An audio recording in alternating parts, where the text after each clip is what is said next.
Okay, is this on? Can you guys hear me? Okay, excellent. Welcome to our Unstitching Fast Fashion panel discussion.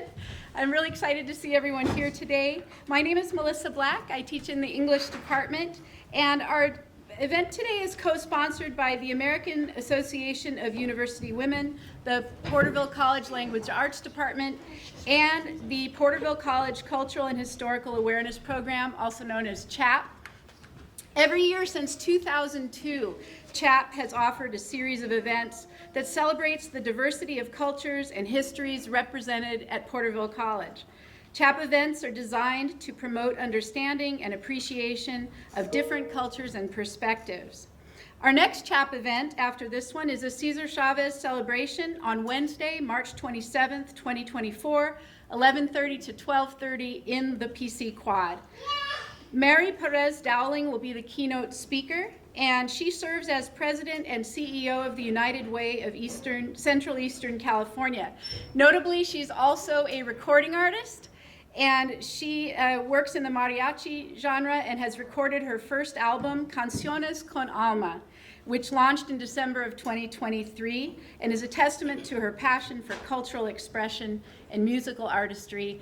I hope that has piqued your interest, and that's going to be on Wednesday, March 27th. March is Women's History Month, and this Friday is International Women's Day.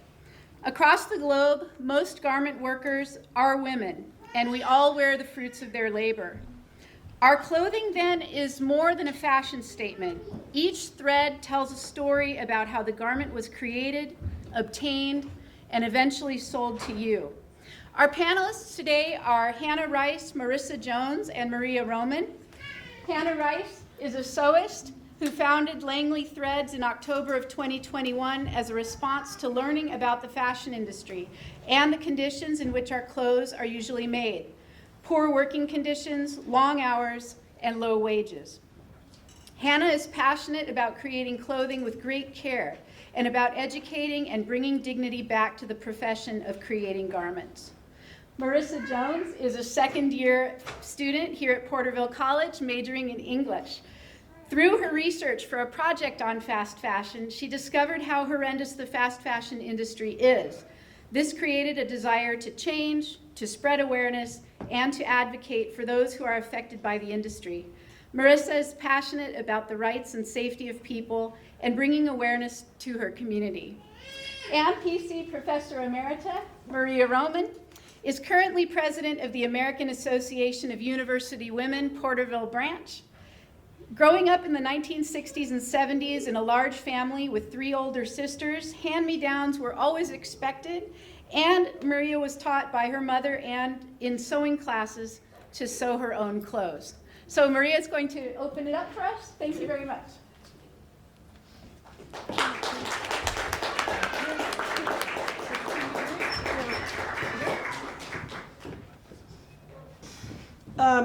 Yes, like Melissa was saying, I grew up in a large family. And so when I was doing my research on this presentation, I went through a lot of sources. I talked to my mom, talked to my sisters, to find out, how did I grow up with buying or wearing clothes and stuff like that. And yes, I am the fourth. There's 3 older sisters. So if you, go ahead, next slide. Okay, so I come from a large family. There's actually 9 girls and 2 brothers in my family. 4 girls, a brother, and then 5 girls and another brother. And so when clothes came an issue, I was always given the clothes from my sister, so kind of trickled down within their family. So hand-me-downs was always expected. I hardly ever got any new clothes because I always looked at my sisters, and if I see maybe a blouse or a skirt that she got, I thought, ooh, I can't wait until it's mine. So that's how it was for me all the time. And that's me right there. And so these are my 3 older sisters, and these dresses are homemade. My aunt Guadalupe is the one that taught my mom how to make these dresses. So these are handmade, and that's me right there. So as you can see, whatever they would wear, then I eventually would wear it too. So that's, I was about 6 years old in that picture. And then that's me again on the far left down. That's me right there again. And as you can see, as the family started growing, I mean, that's was expected is for me to have hand-me-down clothes. The next one. And that's my whole family right there. And so my sisters and my brother, I mean, that's the whole family growing up right there. Go to the next one.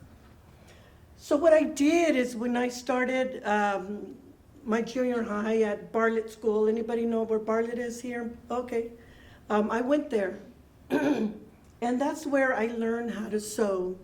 Home economics was a big thing back then, and we learned how to cook and how to sew in middle school. And so I went to Bartlett. I did my research. I went to Bartlett, and I asked them, you know, I need evidence that I did this.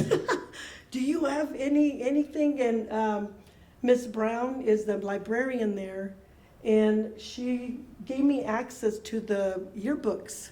And so these are pictures from 1971 and 72, I believe it's called The Hive, that the yearbooks that there. So you can see that we learned how to cook and we learned how to sew in 7th grade and in 8th grade. And I just fell in love with making clothes.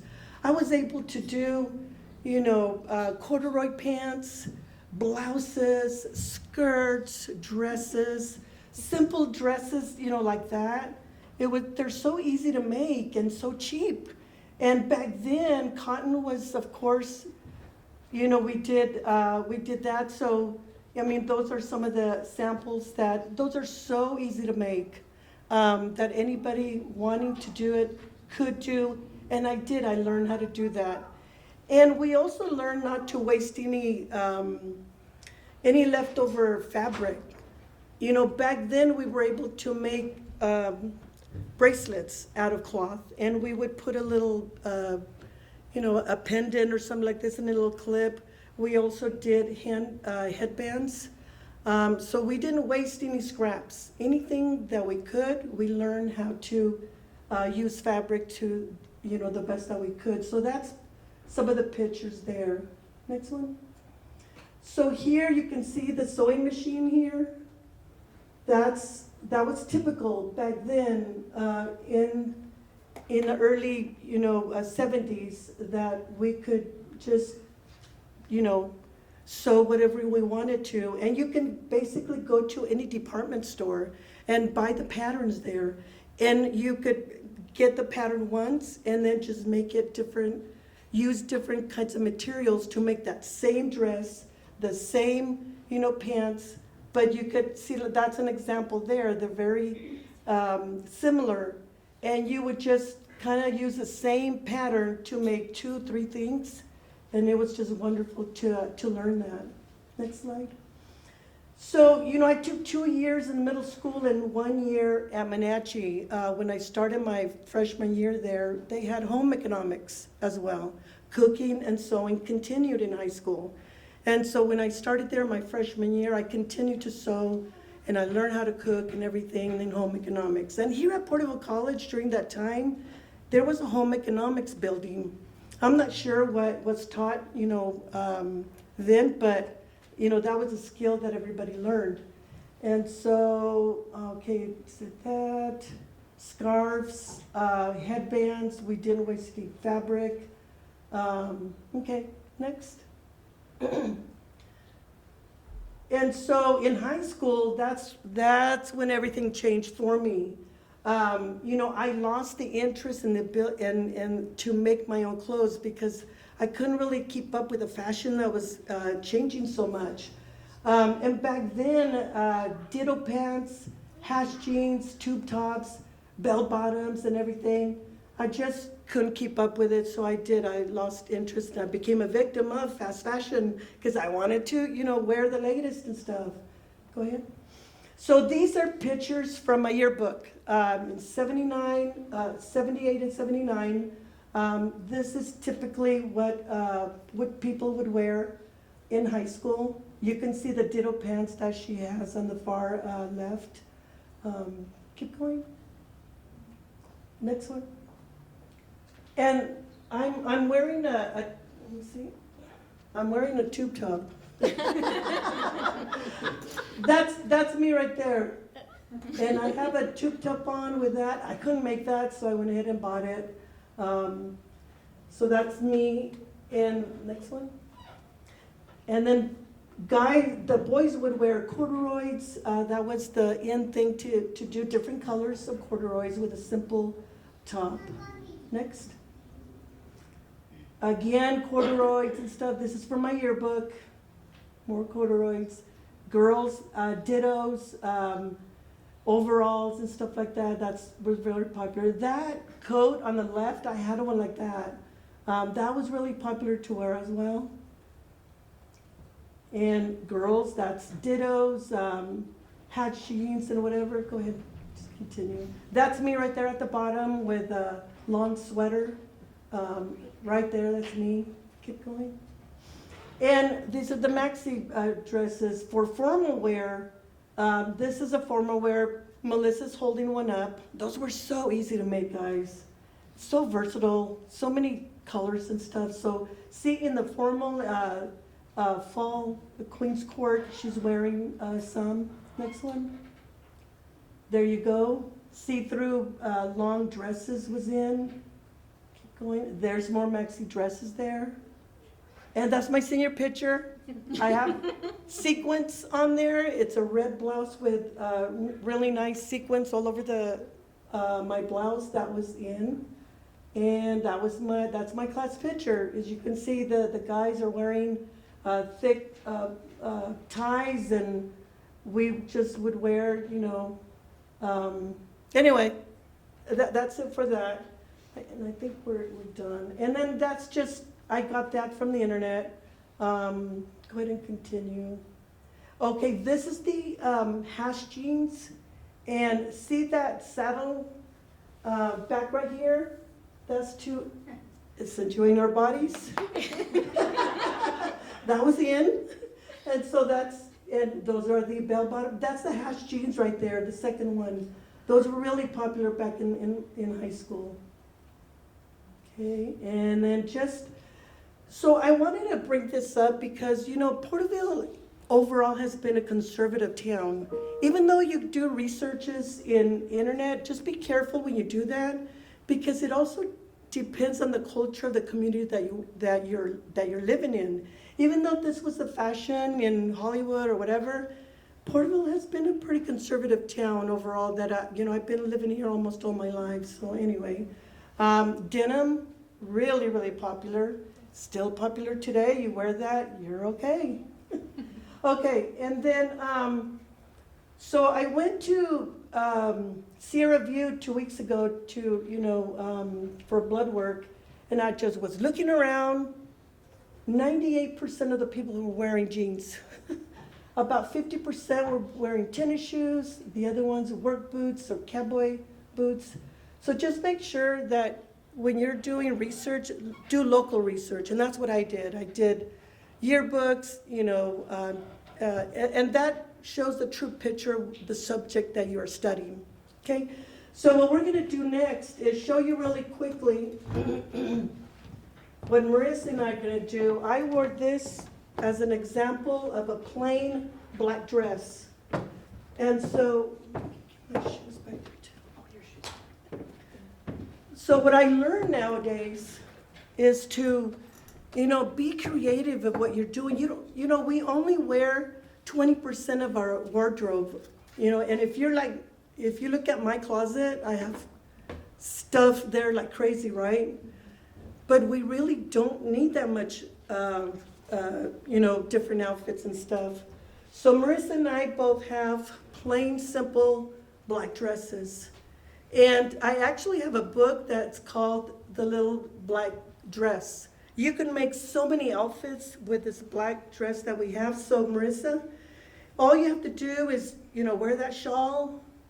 It's a little more It- evening. More evening. Look how nice it looks on her.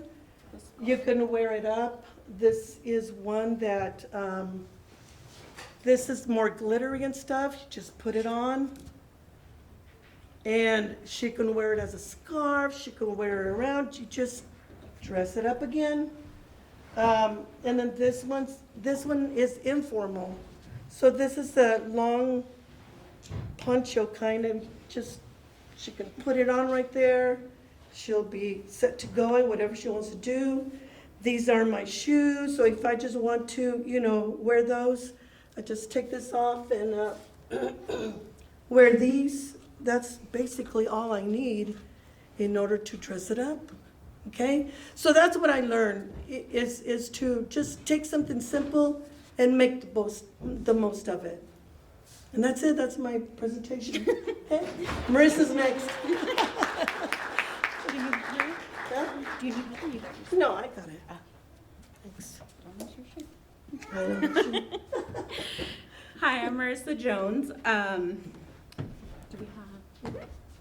Okay, perfect. So in Professor Black's class, I did research on the impact of fast fashion in the environment.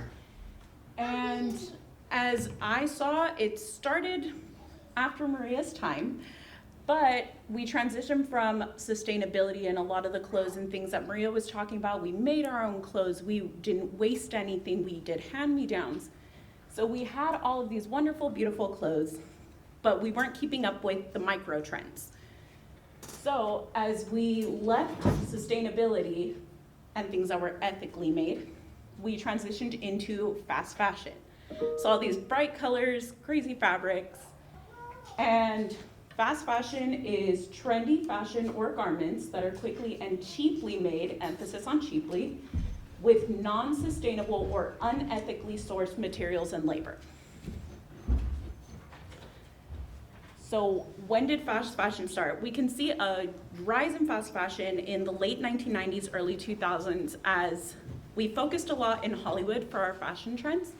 So as you can see, the Olsen twins, Britney Spears, Avril Lavigne, Celine Dion, we looked to them for a lot of what we did in fashion.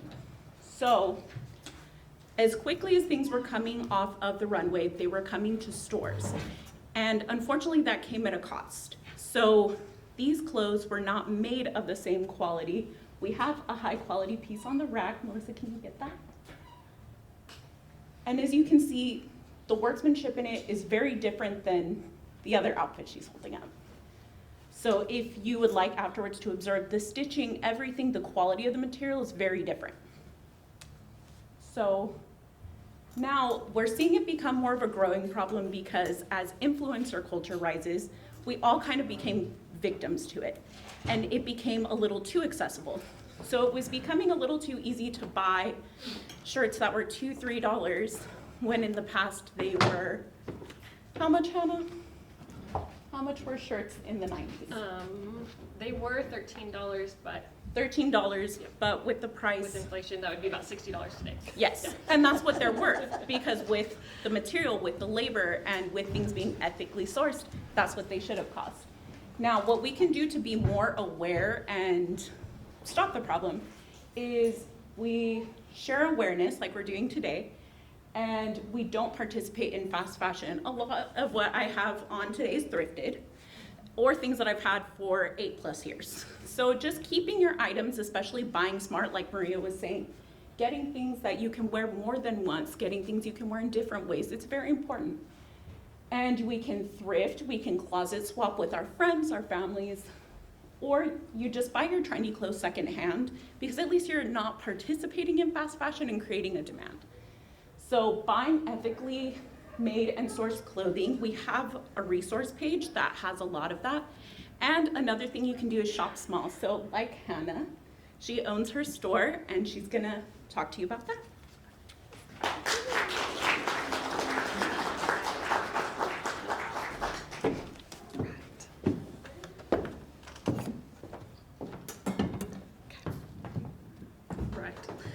Thank you so much, everyone, for coming today. As we move on, I want to continue with the history that Maria has provided for us and also the statistics about the fast fashion industry. And overall, I just want to shed light on the hidden stories of how our clothes are made and some practical steps of what we can do. I want to first start by telling you a story of a garment worker. And most of these pictures and stories I got from the True Cost documentary or from Fashion Revolutions. You'll see the credit on the bottom too. But these are her words. I'm Shima. I'm 23 years old. When I came to Dhaka, which is the capital of Bangladesh, I was 12. When I came to Dhaka, I stayed with my aunt. When I first started working in a garment factory, I was making $10 a month. I take my daughter to the factory with me some days, but it's terribly hot inside there. And there are chemicals which are very harmful for children, so I can't keep her here in Dhaka with me anymore because I don't have anyone to take care of her. Shima is one of about 40 million garment factory workers in the world. There are about 4 million garment workers in Bangladesh alone, working in about 7,000 factories, working for major brands that you and me are pretty familiar with. Over 85% of these garment workers are women, and with a minimum wage of less than $3 a day, they are among the lowest paid garment workers in the world. For comparison, a livable daily rate is around $18 a day. Okay, so imagine you need to get new clothes. You go to a clothing store, there's a bunch of different styles. You try to determine what's the cheapest, what's the best value for your money. You're inundated with signs, sales, and happy, attractive people on the walls. There's some good music, good lighting, and it even smells good. So you pick out a few pieces, and overall, it's a good shopping experience. So there's a disconnect between these two stories. This shopping experience was exactly how I was shopping. I was shopping according to what was being marketed to me.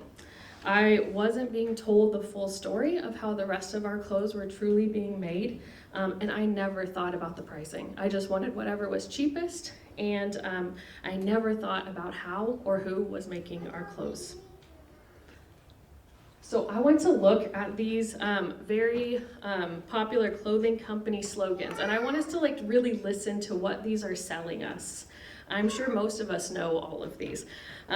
H&M, we're committed to always delivering fashion and quality at the best price. Marshalls, we find the deals, you get the good stuff. I've been hearing that commercial a lot lately. TJ Maxx, go for bold without going broke. Walmart, save money, live better. Target, expect more, pay less. What are they really saying behind these slogans? If you really listen to them, I believe the message that's being sold is that all of our problems in our life will go away through consumption and not having to pay a lot for it. Clothing companies often use tactics such as sales, discounts, limited time offers, so we as the consumers feel a sense of urgency. We make impulsive decisions on clothes that maybe we can't even afford. There's also manipulative advertising, which just creates a culture of disposability towards our clothing, that it's really not that valuable. There's constant new styles, new clothing, so we often have a fear of missing out, that if we don't buy it today, it's gonna be gone tomorrow. And I think the worst thing is we're often cast as the heroes in these stories, missing the bigger picture of the impact of our purchases and the impact on garment workers and the planet. I think Stephen Colbert covered it pretty well in this one statement on his talk show. The global marketplace is some place where we export work to have happen in whatever conditions we want, then the products come back to me cheap enough to throw them away without thinking about it. So I want to tell you the story of how our clothes are made. As Maria has stated, how our clothes are produced today has drastically changed since the 60s and 70s. Even up till recently, about the 70s and 80s, 90% of our clothing was produced right here in America. And today, less than 5% of it is produced here now. So this is a drastic change in such a short amount of time. Because of the rise of globalization, where we can get things from other countries really easily, it became really practical for companies to start to outsource their labor, which is their highest cost, to developing countries because it doesn't cost them as much, which is what the majority of a lot of these high quality pieces was, the labor was going into them. There's also a lower cost of living in general in these developing countries, and overall, these Western brands could increase their profits. So they could also even lower their prices. So they could start to become more competitive, decrease prices, and ultimately they would take majority of that margin. Most of this outsourcing was to developing countries such as Bangladesh, Vietnam, there's India, and China. There's plenty more. But let's look at this graphic together. So bear with me, I did make it last year, so imagine it says 2024. But if you just look at this is kind of what Marissa was talking about. But this is how prices have naturally increased over time and how that's not the case with our clothes. So a full tank of gas in 1993 would have cost you around $13. Today, it's anywhere between 50 to 60. It's probably, if you have a truck, way more than that. A loaf of bread would have cost you 75 cents. Today, a loaf of bread is around $4. In 1993, a t-shirt was $13. And today, it actually costs less. So instead of going up in price, it's actually decreased over time. So while decreasing pricing isn't always a bad thing, sometimes there's automation, new machinery has made processes faster. I will argue that is unfortunately not the case for the majority of our clothing. Most of our clothes are made by human hands. For instance, one item of clothing, like a t-shirt for say, would be touched by 20 to 30 different hands. So imagine that 1274 was touched by 20 to 30 people, and the majority of that price goes to the Western companies. On average, most garment workers are just paid a few cents per each piece that they make. Also, these countries that are producing the clothes have fewer regulations, so sometimes it's not uncommon for garment workers to go without pay for some time, to not get paid overtime, or even to be working in unsafe conditions. They will often work between 55 to 75 hours. I just recently saw sometimes they'll work up to 17 hours a day. If there's peak times, that's like 90 to 100 hours a week. Often they'll work 7 days a week and they'll get a few breaks, and all of this to not be making a livable wage. I do want to clarify that there is a difference between a minimum wage and a livable wage. So if you look up, in Bangladesh, for instance, a garment worker will make around $113. This has been changed to US dollars for us to understand. And this actually just recently increased to $113.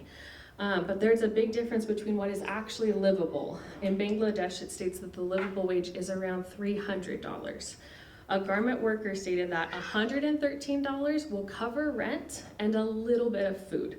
So to say that they are living below the poverty line is very true. So all of this is happening abroad. So we're going to come back to America, and this is how things are happening today. So large clothing companies have outsourced their labor, and because they've done that, they now have a lot of the power to decide which manufacturer they will choose to place an order through. Which one is going to give them a better deal, which one's going to cut costs, and be a few cents cheaper per unit. So like the manufacturer that Shima works for, they might accept orders that pay them less because at least getting an order is better than not having any money or any order at all. And the only way this works is for clothing manufacturers to decrease their labor costs. And because they have so little margin, they have to kind of ignore any safety concerns that might come up because there is no extra money for any infrastructure issues. I want to tell you another story of a garment worker. Rupali worked as a machinist in the New Wave Style factory on the 6th floor of the Rana Plaza building. The day before, cracks had appeared on the walls, and the workers who arrived on the morning of April 24th, 2013, refused to go in. The supervisors insisted that the situation wasn't at all serious. They said, should problems occur, we'll face them together. The manager of the factory also threatened to pay wages only for those who came to work as normal. Under pressure, she agreed to go in with the others. They had only worked for a short while when Rupali felt that the floor beneath her feet started to sink. She recalls having tried to run, but the walls surrounding her collapsed. Everything was rumbling, and eventually she fell. The next thing she remembers is that she couldn't move. She realized that there were living people nearby, yet she couldn't see a thing. 15 hours later, she was saved from the ruins. This is the story of Rana Plaza. Rana Plaza was an 8-story commercial building, and this was where many garment factories workers worked in 2013. This collapse killed 1,100 garment workers and injured 2,500 others. And these people were primarily women. Although this isn't a perfect comparison, it is comparable to one of the Twin Towers collapsing. So to say this is a massive, catastrophic event that happened not that long ago. And I hadn't even heard of it. The fashion industry is by far one of the most labor-dependent industries, and most of our clothing is made by people just like Rupali and Shima. So I want to finish up with Shima's story. These are her words. I have formed a union at my work. I've been the president of the union since its formation. We submitted a list of demands and the managers received it. After they received the list, we had an altercation with the managers. After the altercation, the managers locked the door, and along with them, 30 to 40 staffers attacked us and beat us up. They used chairs, sticks, and things like scissors to beat us up. There is no limit to the struggle of Bangladeshi workers. Every day we wake up early in the morning, we go to the factory and we work really hard. And with all the hard labor, we make the clothing, and that's what people wear. People have no idea how difficult it is for us to make the clothing. They only buy it and wear it. I believe these clothes are produced by our blood. A lot of garment workers die in different accidents. Like a year ago, there was a collapse in Rana Plaza. A lot of workers died there. It's very painful for us. I don't want anyone wearing anything which is produced by our blood. We want better working conditions so that everyone becomes aware. I don't want another owner, like the owner of Rana Plaza, to take such a risk and force the workers to work in such conditions, so that no more workers die like that, so that no more mothers lose their children like this. So this is why I started my business, Langley Threads. I was absolutely devastated by these stories. I wanted to help in a small way, and I knew this would not fix it. I knew how to sew, and I wanted to make a difference. I started Langley Threads in 2021. These are some of my pieces here, and I make clothes here in the Central Valley. I focus on fabrics that are natural, not synthetic, and I also created a price breakdown. Okay, I don't know how to use it. Price breakdown over on the right, so people might ask, or people might know why I charge what I charge. And those are on all of my pieces. And unlike most of the clothes that we buy today, the majority of the cost is my labor. And I also do this that other people might ask, why are the rest of my clothes so cheap? Why do they cost so little? I absolutely love what I get to do, and I know that this is not the reality for most garment workers. I want people to know who made their clothing. Since starting Langley Threads, I have realized that making clothes is really, really hard. There is so much work that goes into our highly detailed clothing. Each detail on our clothes has a purpose, and these people are experts in how the human body moves. They're masters of their craft. They're so knowledgeable, and yet they get paid so little. I hope to make clothes one day up to their caliber. Okay, knowing all of this, let's switch over to our spending habits. So Each year, we purchase 80 billion new clothes each year, which is a 400% increase than just 20 years ago. And then just for the average American, one person will spend around $1,800 on clothing each year, which will be around 46 new items. In someone's closet, the total, they'll have 175 new items. This might be a little bit higher or lower for you. And then of the full wardrobe, 30% of it will never get worn one time. That seemed kind of high to me. So with the increase of our spending, with this natural trend, there's been obviously an increase in our waste. The massive scale of production has led to mountains of textile waste, with most of our garments ending up in landfills because they are made so quickly, and so sometimes they don't have a good durability, and because they're perceived as disposable. The average American throws away, a single American, around 82 pounds of textile waste each year, most of which is non-biodegradable because that fabric is cheaper to produce. And it will on average take around 200 years for it to break down, which releases harmful gases into the air in these countries. And while we might think that donating these clothes will solve the problem, I really wish it did. And only about 10% of what gets donated to the thrift store actually gets sold. The other 90% of it is dumped in developing countries like Haiti, for example. It's where most of these clothes are. So it is official that clothing has become a disposable commodity. And because of these rapid turnover of trends, like Marissa stated, there's increased production, there's demanding a vast amount of water, energy, and raw materials. Textile dyeing and finishing, which often happens in developing countries, which has little regulations. This can result in harmful chemicals, which once they're done dyeing will get washed into the waterways, and it's also just not safe for the people who are working around them. And then lastly, additionally, we have had a huge reliance on synthetic fibers, mostly just because they're cheaper to produce. They don't cost as much. This has a reliance on our synthetic fibers like polyester. This has, which is derived from non-renewable resources. This intensifies this industry's ecological footprint. It takes a lot longer for them to break down, and it can also have a negative effect on us as the wearers and also when we wash them too.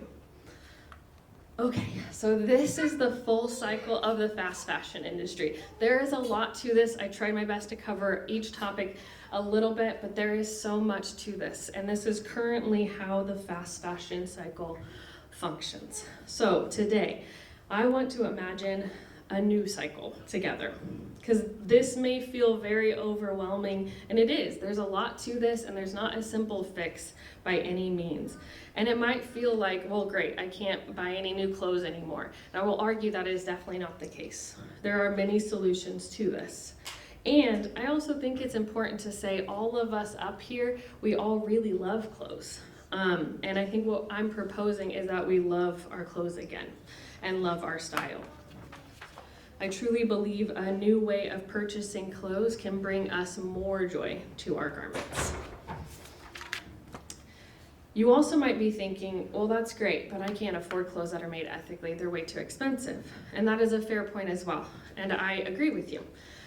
There are plenty of solutions. That doesn't mean you have to be spending more money. It's important to emphasize that one aspect of spending differently is instead investing in higher quality clothes that will last you a really long time. So let's dive in. So imagine you took, the average American is around $1,800. You might be thinking that's really high for me, I don't spend that much. So whatever your money budget is for clothes, imagine you spent that on longer lasting, not trend-based, higher quality clothes. Actually, over time, the value of that garment increases, and we'll talk about that more. And if you bought it from an ethical company, more of that money does go to the garment worker. Also, the last thing is, it is good just to know who you're buying from, to investigate brands. That can be a ton of work, and I highly suggest Good On You. They've done most of this work already. They have a website, and they also have an app. They have investigated thousands of well-known brands, and they give them it's really easy, a 5 scale rating system. The top will be great, good, it's a start, not good enough, and we avoid. They rate them based on a couple of factors. So the company's greenhouse gas emissions, water usage, worker safety, living wages, animal welfare. And I also think it's important to say, you can even see on here, they have dollar signs, and there are plenty of brands that have a single dollar sign that are affordable. They do have all the way up to 4, but it's a really easy way to search exactly what you're looking for. So you might be surprised at how many good brands are out there. Another thing to consider is the cost per wear. I'll just show you this. You can see on this slide here on the right-hand side, it's from a fast fashion brand. And if you only wore it a few times, it actually cost you more each time you wore it. Versus on the left, which I understand that would probably be a lot for most of us to spend on a single shirt. But if it's something you absolutely loved and you could wear it over and over and over again, it is actually cheaper each time you wear it. So something just to keep in mind. I got this from the Good Tea, and it's a really good resource as well. So we will be handing out, before you guys go, a lot of resources. So you don't have to remember all of this, but there's a lot of good information that is a lot of the same stuff I'm talking about, and it'll be all in here if you're interested before we go. And then these are just some questions to ask when buying new clothes. I'll just read through these real quick, but will I wear it for years to come? 5 to 10 years. Do I really need it? Do I have something already like this? Can this be worn in multiple ways? Is it made from sustainable materials such as organic cotton or linen? Or is it made from fabrics that really won't break down over time? Is it well made? Are the seams strong? Look inside the garment. Is the garment fully finished on the inside? Do I know the condition in which it was made? Most of our clothes have a tag in the country that it was made. When it's made overseas, doesn't always mean it isn't ethical, but it's good just to research it. And were they paid a livable wage? Is this garment truly sustainable, or is there greenwashing involved, which is just it's disguised as sustainable, but it's not really? And then these, I'm very practical, so I always like to know the practical steps. These are some practical steps when buying new clothes. And I'm actually gonna say these in the order that I would do them. So the thrift store is a really good option. There are, as stated, most of it's just getting thrown away. There are a lot of options, like a lot of these beautiful pieces that you could buy from a thrift store.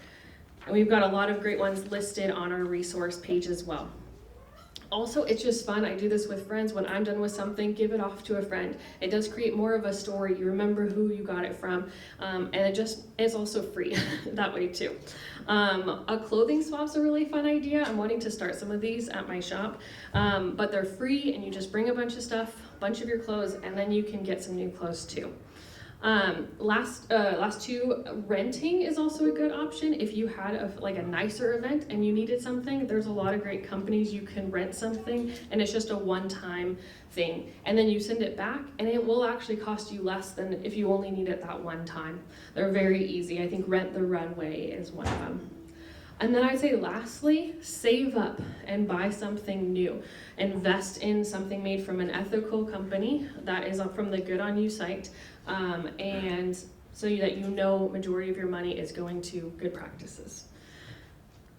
Okay, so we need to recognize that this is the hidden reality of how the majority of our clothing is produced. If we were purchasing clothes from a clothing store and we saw the garment factory just to the right of it as we're buying a shirt, I guarantee we would not want to buy that shirt. If we saw them working long hours, if it was hot, and most of them probably not wearing shoes and might have their children with them, we would probably think twice about buying that shirt. But because we're not being told the full story and the truth is hidden from us, we don't really know any better. It hasn't been our fault that we bought clothes this way. It is what clothing companies spend million, if not more, on each year to make us unconsciously reach for the cheaper clothing, to want different styles, to never wear the same outfit twice. But this isn't the full story of how our clothes are made. We have to remember everyone here today is wearing clothes that were made by human hands Each of them have a story that we'll probably never hear. And we need to decide if we want to keep participating in that current fast fashion cycle, a cycle that keeps us as the consumer unsatisfied, longing for more, making us feel rich, but leaving the rest of our world so desperately poor. And we have to acknowledge that cheap labor, which is mostly female labor, are the ones who are paying the true cost. We need to celebrate their creative power, their talent, not just their labor. They need to be heard, acknowledged, and rewarded instead of exploited. This is the true story of our clothing, and I believe there can be a better future. Thank you.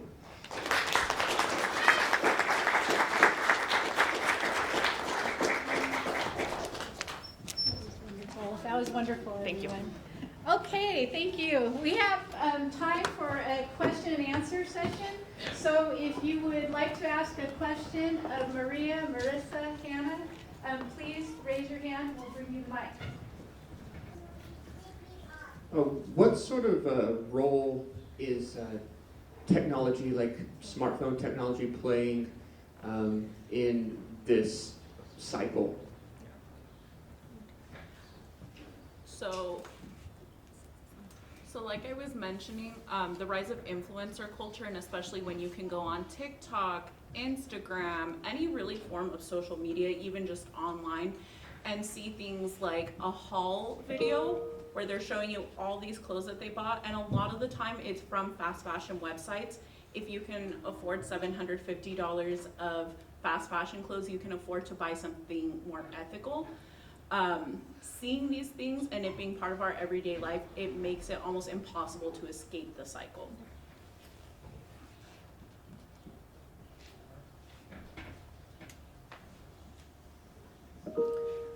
Those of you who have your phone with you, we have it at all times, so you can be shopping while you're talking to us. How many of you are? Yeah, I know. I saw you. I saw a couple of you guys. And remember, it keeps track of what you're looking for, the sites that you visited. So all of a sudden, if Walmart has a sale, you can literally look at what's on sale that day. So, you know, that's a great question about how phones have influences our choices. Our choices are right here in our hand.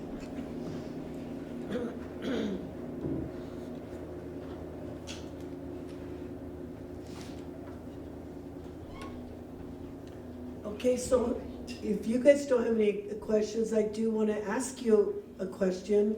If I were to go to your closet right now, how would it look like?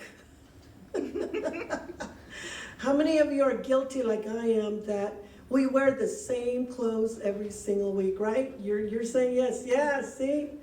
And yet the rest of our closet, we don't touch. Like, someday I will lose weight and wear that. Or I will keep that in case I gain weight. In case I need it. Or in case I need it someday.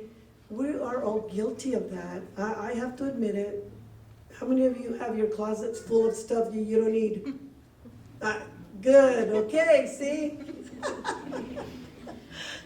I think, Maria, one of the most compelling things that you mentioned was learning some skills of our own, how to sew buttons back on, how to fix a buttonhole or a popped seam. Those are all easy skills to learn, and those extend the life of our clothing a whole lot.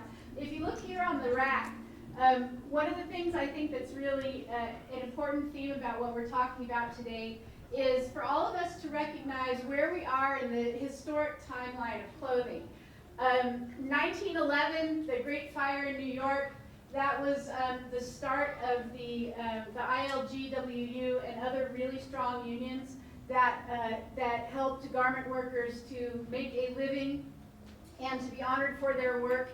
And as you can see, that's over here in the teens, 20s, 30s. I didn't bring any of those items with me today. But then getting into the 60s, people were still making a lot of their own clothes, and textiles were expensive, right? And that when people had them, they made them over. And then also in some garments that people were purchasing, you would find a garment worker's tag. that would say this was made, proudly made, by the ILGWU. So it wasn't until, I think, fairly recently again that you started seeing really bad fabrics, quickly made and quick to fall apart and to stretch. This costs $3. This costs $3. And you know just by looking at it, that's not $3, is it? No. And yet it's easy to find and easy to purchase. So recognizing where we are, our spot in history, what we choose to purchase, and how we might save money, reuse, reduce, recycle, that phrase that we've all been hearing so long. But after a while, it becomes just putting the can in the recycle bin and not thinking much. But this can extend to all manner, all aspects of the lives that we lead, and to think about and to recognize when you do see clothes, what went into them it's part of your education, and it's part of living a good life too. So other questions for our panelists? So I know you were talking about how when we donate clothes, most of it ends up in landfills. So is there a way we can sustainably get rid of clothes without having like that guilty conscience of, oh, I donated it, but I know it's going into the trash? No, that's, can you hear me? Yeah, okay. No, that's a great question. And I mean, I even recently was donating close to 4 days in the recycling clothing program and just researched it, and they're not really even recycling any of it. So, I know.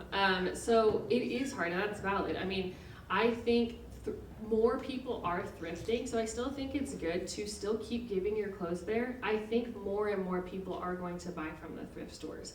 And so there is not a lot of great solutions with that. I know a lot of people are trying to develop processes to truly recycle clothes and to break it down and to thread it into new fabric. It's just not quite there yet. But I think down the road, and even probably 5 years, we'll probably see that happening more. I mean, most of this I got from the True Cost. That was made like 10 years ago. So much of that, even from watching that, so much has developed and changed in an encouraging way. And so I think in just a few more years, we'll start to see things like that too. So, yeah. I think also the types of fabrics that we buy can help as well. So when you come up here at the end, some of these are really plasticky, and you know that if they go into the ground, they're going to be nothing but harmful. Whereas something that like this is 100% raw silk. This could be made over and over into smaller pieces. It's really incredible fabric. And so knowing something about fabrics, trying to stick to things that are crops really, that are produced more ethically and sustainably, like cotton and hemp, those are superior to things that release micro and nanoplastics. So polyester, rayon, those kind of fabrics are bad news. And so when you are shopping, looking at the quality of the fabric, so these are all polyester from here back. These are natural fabrics, except for these two. These are sinners right here. Everything else is natural fabrics here, and they last a really long time too. The other thing is that, as Maria mentioned, when you were sewing, learning to sew, also taking the smaller pieces and making something else. So I imagine most of us have seen advertisements for things like buy Swiffers. Why would you buy Swiffers when you have old t-shirts that you can cut up and use to polish your glasses, to polish your furniture, that kind of stuff. So going back in some ways to a historical reverence for fabric is a good way to be sustainable at the same time. Other questions? Hello. Okay. Maria had mentioned that she had a home ec during school, and while that presents a good opportunity to learn those types of skills, while I can't speak for everyone, I can say that I personally did not have the option of a home ec class. So those basic skills of simply sewing a button, I did not have the opportunity to learn. And although there are external resources that I can use to learn those valuable skills, they're not taught. And because they're not taught, they're not valued.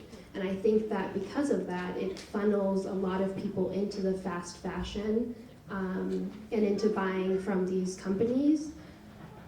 So I guess my question is, how much of the fast fashion problem is on the individual in comparison to the institution itself? It's a great question, because I wish we did have home economics again in middle schools and high schools. It's important to learn how to cook and to learn how to sew. Melissa was saying, just learning how to sew back a button, sew zippers. The zippers nowadays are so horrible.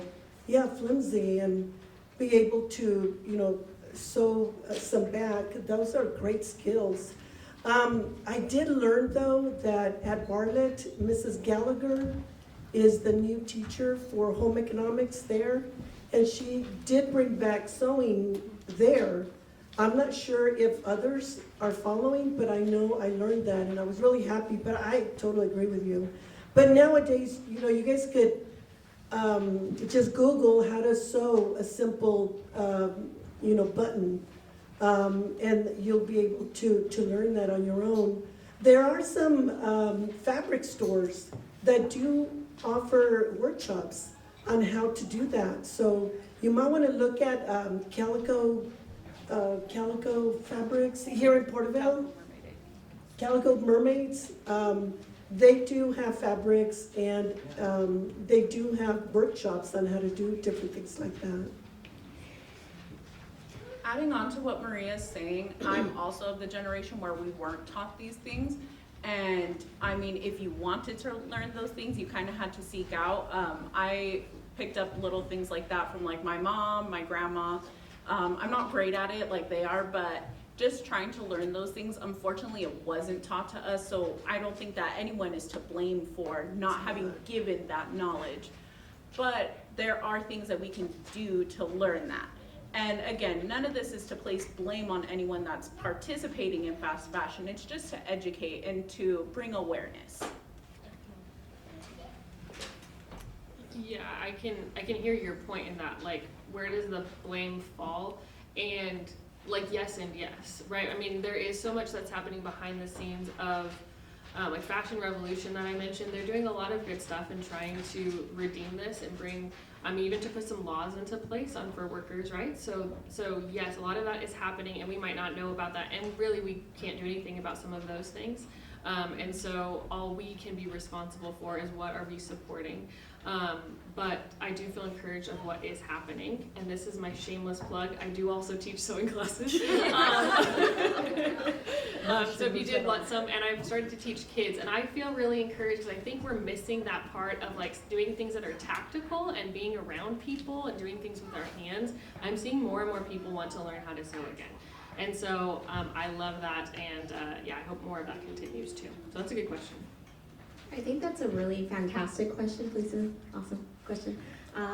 And I wanted to just intervene and say, I think some of the blame is on institutions too, particularly in community colleges. We went through a revolution, if you will, of us eliminating a lot of the skills, the career education pieces to our colleges that were helpful too. I mean, the high schools, the K through 12, they also eliminated some of those programming as budgets got tighter.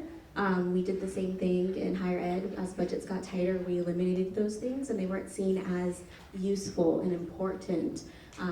There is a academia kind of a thought process instead of thinking about skills as also education. So there is quite a bit of blame in higher education too for what has happened. We're steadily realizing the mistakes that have occurred and bringing those programs back, but it is a long time coming. And I want to do a shameless plug too that we're going to have Hannah do some classes for us too, because we do have sewing machines and stuff in the makerspace, so students can learn on campus sewing. So, and another quick plug. One more quick plug. If anybody would like to join the American Association of University Women, I have applications, details on how to apply. We do have a lot of projects that we work on, and one of them is to sponsor 7th grade girls to attend a STEM program at Fresno State. It's a 1-week, room and board is covered. It's always in June. And Julie there is a member, Reagan is a member in the Bakersfield chapter. If anybody would like to take one, I'd be happy to go over some of the requirements for the organization. Thank you. Okay, thank you very much. We're out of time. This was great. Just a quick, I want to do a plug. The library, there is a display on just this very topic in the entry to the library, so please go and see it. It's really great. Thank you. Thank you.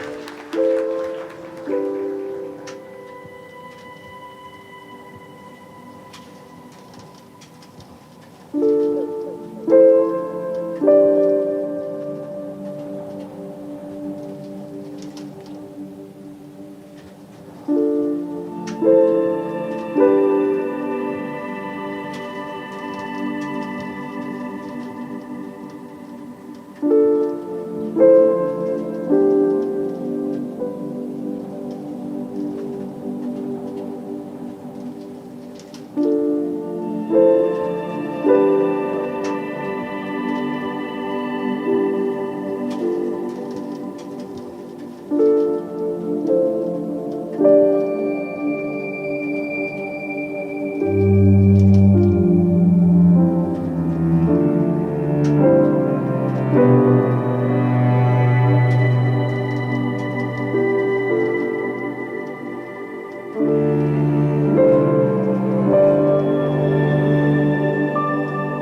you.